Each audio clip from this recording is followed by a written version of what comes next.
O my Lord, save my nation, save my nation, save my nation. As-Salaamualaikum. Hello and welcome back to the channel. Yes, it has been a while since I've last uploaded, but as they say, life happens. But alhamdulillah, we're back again. And in this video, I'm just going to be providing some more informal advice on the nature of Islamic studies as a field, right? So in my previous videos, you got a little introduction of the kind of content you can expect on this channel. Of course, it's all things Islamic studies related, but I've been using this phrase Islamic studies quite a lot. Islamic studies this, Islamic studies that, getting into Islamic studies, navigating the challenges of Islamic studies. But I never really said what it's actually about. What is this field of Islamic studies actually about? And what are we doing in Islamic studies? How do we understand the field of Islamic studies? So these are the kind of questions I'm going to be addressing in this video. So before we get into it, I just want to ask a few questions. What does Islam mean for you? How do you understand and go about developing and maintaining a relationship with Allah subhanahu wa ta'ala? And thirdly, what is your idea of a practicing Muslim? Now you might think, well, what do these questions have to do with Islam and Islamic studies, I should say? And you might be thinking, what do any of these questions have to do with Islamic studies as a field, as a body of research and study? Because with Islamic studies, when we say Islamic studies, you might associate it with, formal academic study. You might associate it with education and studying books and studying with teachers. Yes, there is that dimension, but I want us to go deeper than that, right? Because studying Islam and having an exposure and awareness of the tradition, the Islamic sciences, the Islamic intellectual tradition, is part and parcel of our spiritual growth and development as Muslims. And it contributes a key asset to maintaining our relationship with Allah subhanahu wa ta'ala. That's why we need to think about these questions first and foremost before we get into any of the formal aspects of Islamic studies. These questions are helping us to frame our perceptions with which we can approach the field of Islamic studies. So they're essentially a precursor to getting into the field of Islamic studies on a formal level, right? It's really important to understand that our study of Islam, as I said earlier, I just want to reiterate the point, that our study of Islam and exposure to the tradition is coupled with spiritual growth.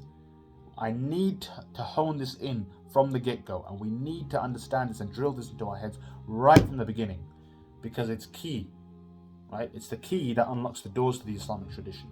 Now, the first major point I want to emphasize, because I kept talking about the synthesis, or you could say the dynamic between knowledge and spiritual growth, right? The first thing to understand is that Islamic studies is not Islamic studies.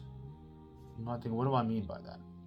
Well, are we not studying Islam? Yes, of course we are. When I say Islamic studies is not Islamic studies, what I mean by that is that it's not limited to formalistic studies in the sense of, what you get at university or a regular, degree or any form or subject of. When I say Islamic studies is not Islamic studies, what I mean by that is that it's not the same as secular studies. It's not a formalistic type of study that you just do to get a degree, get a qualification at the end of the day. You can do that, right? And there's no harm, no foul in that, right? It's good, it's beneficial. But what I want to emphasize from the very beginning is that Islamic studies is not just Islamic studies, it's an experience. Islamic studies is an experience, and therefore it must necessarily be treated as such. So in every element of studying Islam, every book of law we read, every narration of hadith we read, every verse of the Quran, every rule of Arabic grammar, every complex metaphysical argument in the books of theology, they must all be treated as unique experiences, right? It's part of a holistic system, right? And exposure to the system at the same time ensures that we are undergoing a profound, deep spiritual transformation that allows us to become not only more efficient in our work, but it draws us closer to Allah subhanahu wa ta'ala. There is an inner reality to studying Islam and studying Islamic studies and working within this field. There is an inner reality to working within this field, to working in Islamic studies.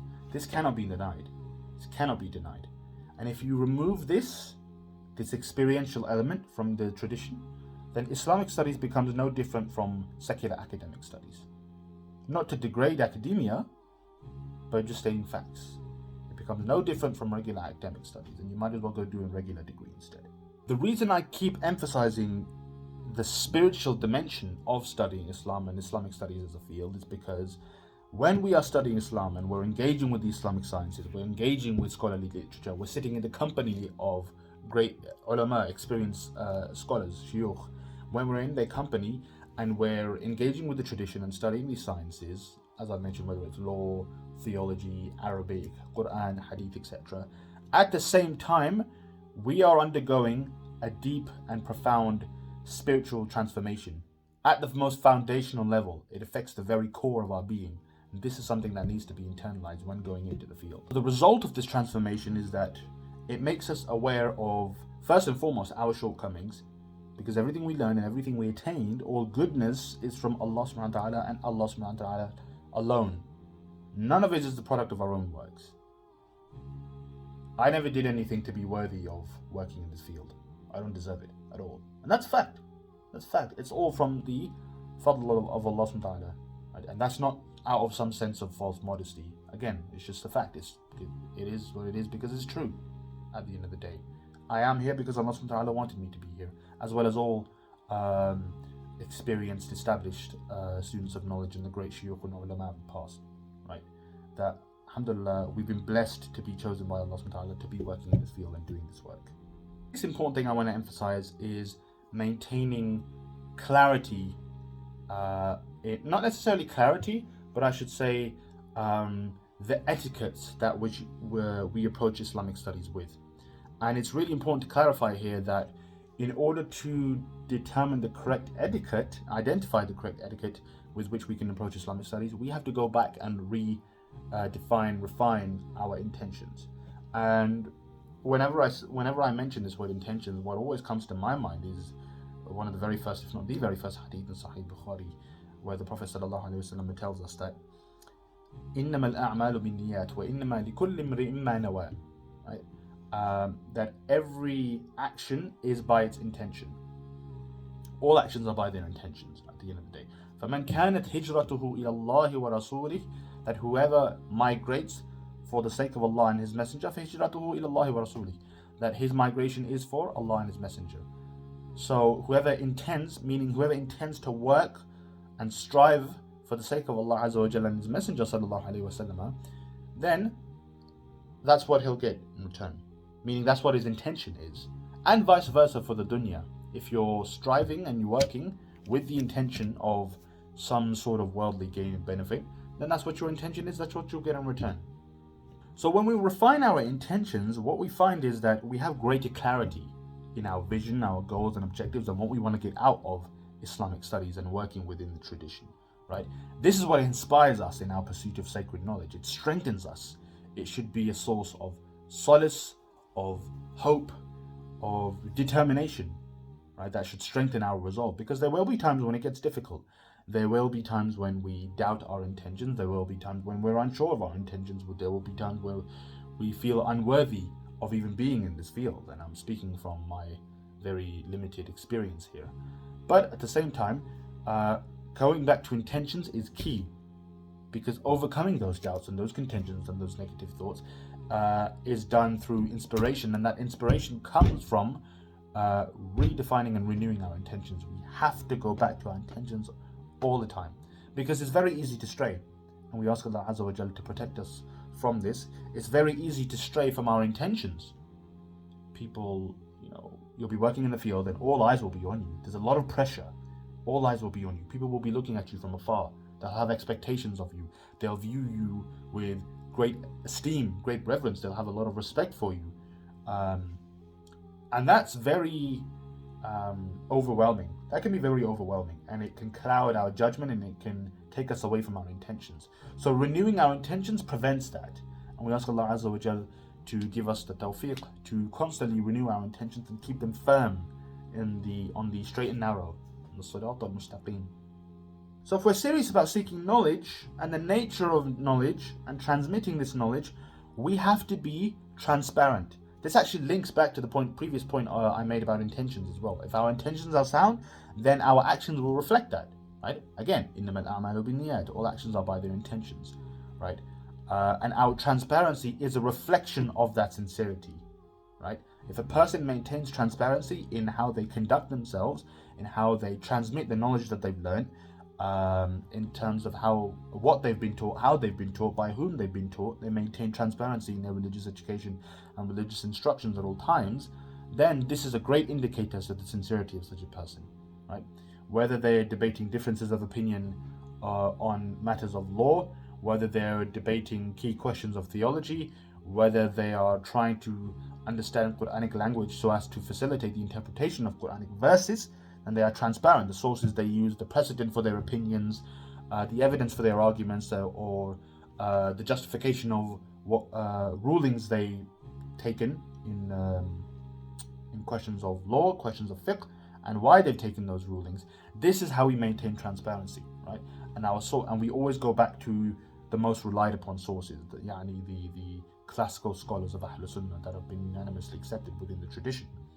This leads me on to my next point, which is we need to have what's called epistemic humility.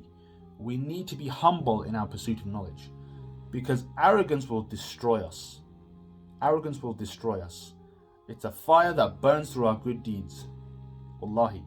And this is, go back to my previous point again on intentions. That's why it's so important to maintain our, not only maintain, but renew and maintain our intentions. And so we need to recognize that we're not perfect. We are limited, fallible human beings with limited, finite, rational capacities. And so that means that inevitably, at some stage or another, we are going to get things wrong. And it's important that when we are corrected on these mistakes, whether it's by fellow students of knowledge or our teachers, our ulama, our shuyukh, that we take these constructively, provided they are delivered in the right, of course, in the right context and in the right way. Then we need to take these on board. We have to take these on board, because this is deen of Allah subhanahu wa ta'ala. This is the sharia we're talking about.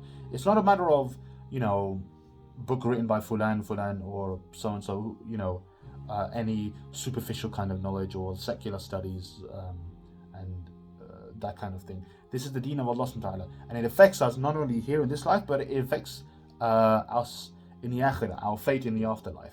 And especially if a person is in a position where they're imparting this knowledge to the public, and they have they might have a great following, they might be highly influential in the community, and then it's even more incumbent on such a person to maintain transparency and maintain this epistemic humility and to conduct themselves accordingly. So if we can acknowledge this, then that puts us in the perfect position to, one, be open and accept valid differences of opinion. These are part and parcel within the tradition, and they go back. You can see these throughout all of Islamic intellectual histories. Valid differences of opinion, and then that will allow us to subsequently move beyond sectarian labeling and petty polemics and playground politics and these kind of things. And then that will allow us to ascend to higher, more professional levels of study and scholarly dispute and debate. At the end of the day, there's two sides to every debate: legal, historical, grammatical, theological, within any field that we're operating in. And if we can't acknowledge this, then the fact of the matter is we're not serious about this endeavor. And that includes myself first and foremost. As the saying goes, practice makes perfect. All of this is a spiritual journey. As I've emphasized from the very beginning, this is an experience. It must be treated as such, it must be taken as such.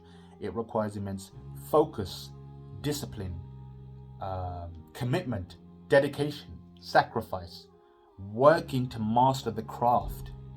It is the greatest of all crafts, right? And that's why it's a lifelong endeavor.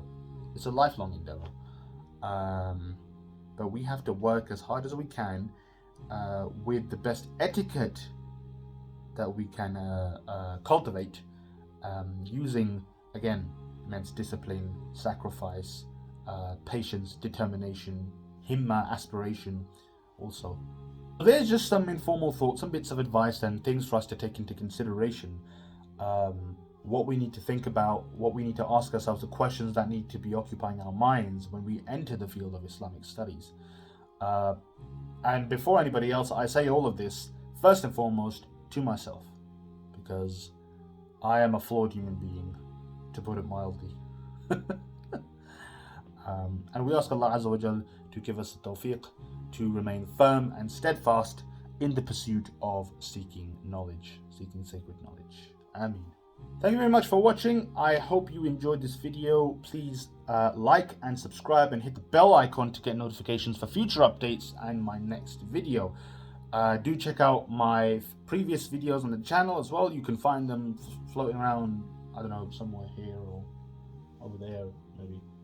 They'll come up somewhere. I don't know. And you can also find my TikTok and Instagram pages in the description below. Go check those out. Give a follow, give a like, give whatever you want. Give du'as. I would really appreciate that. Lots and lots of du'as, inshallah. Take care and God bless. As-Salaamualaikum wa rahmatullahi wa barakatuh.